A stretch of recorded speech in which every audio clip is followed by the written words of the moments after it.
name is BD Collier, and I'm here today in my role as founder and president of the Society for a Re-Natural Environment, which is more commonly known as the SRNE. I founded this organization in '07 back in Illinois, and since we're pretty new to Vermont, I just wanted to come out and tell you who we are and what we do.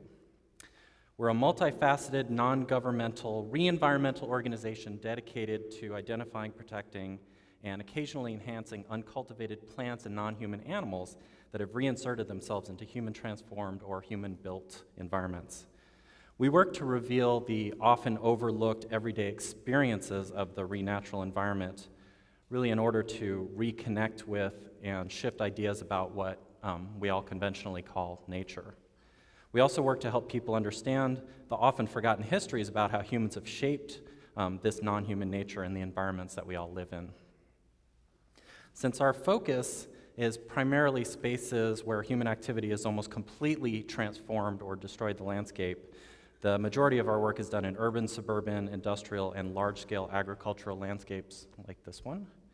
And I'll spend the rest of the time just very, very briefly going over a series of our projects and programs. Teach the Starlings is a project where we exploit the starling's ability to mimic human speech to teach all the starlings in North America to say the name of the man who introduced them to North America in 1890, Schieffelin. Now, this project manifests in a variety of different forms in photographs, videos, art installations, and also in these guided tours that I give, where I actually lead groups out into the landscape, and we learn how to identify starlings, and we collectively use one of my teaching strategies called the shouting method to shout at starlings, Schieffelin. The highway expedition was about a year-long project where I intimately explored the highway right-of-way in central Illinois, which is a landscape that has very, very little remaining natural area as a unique natural environment. And this space is really one of the few remaining spaces that wild plants and animals can live without being turned into agriculture. So that project manifests as a series of exhibitions that involve small dioramas, collected specimens, photographs, videos, sculptural objects. There's also a website,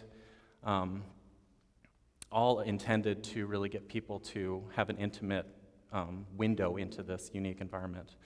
Out of that was born a series of native seed ball dispersal programs, and these are really a way that I wanted to provide an opportunity for the public to get involved in increasing native plant diversity in the places that they live.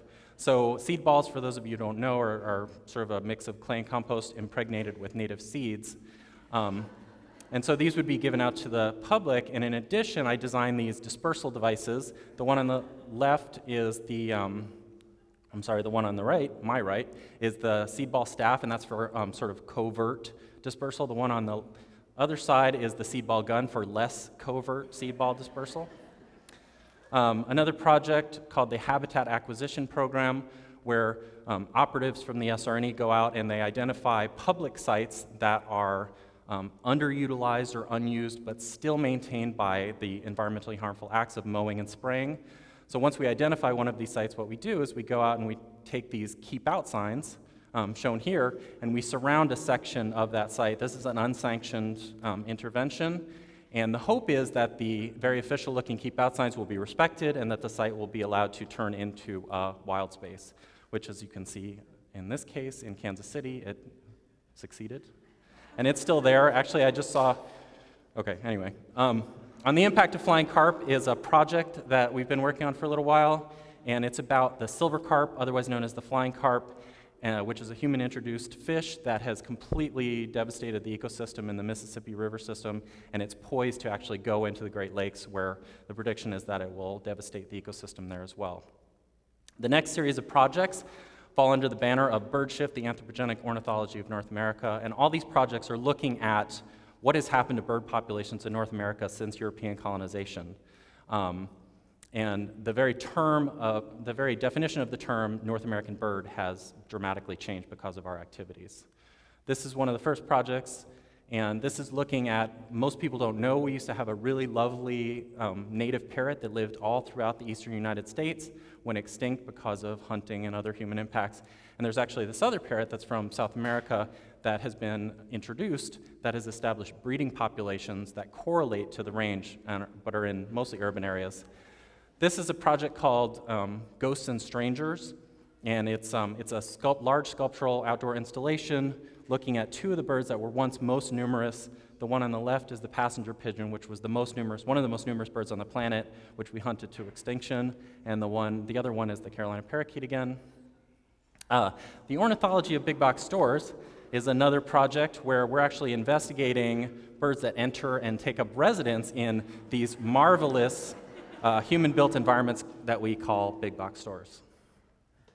This project was actually part of a series of projects that was in a fairly large exhibition at the University of Colorado Natural History Museum last year, all projects that fell under the banner of BirdShift, looking at different things like the big box store birds, looking at human impacts on the birds in that region. There was also a project where we worked with the public bus system in Boulder, and this was sort of the outside of the gallery project, where we collaborated with the public bus system to use buses as a platform for viewing, learning about birds, and learning about human impacts on the birds that people see in these human environments. And so on the lower side, there's the panels that were inside the bus, and the other was the sign outside. All right, so as I said, very, very brief. If you want to see more information, please go to our website, and there's lots and lots of information on all these projects. They're all fairly large, and most of them are ongoing. So thank you very much.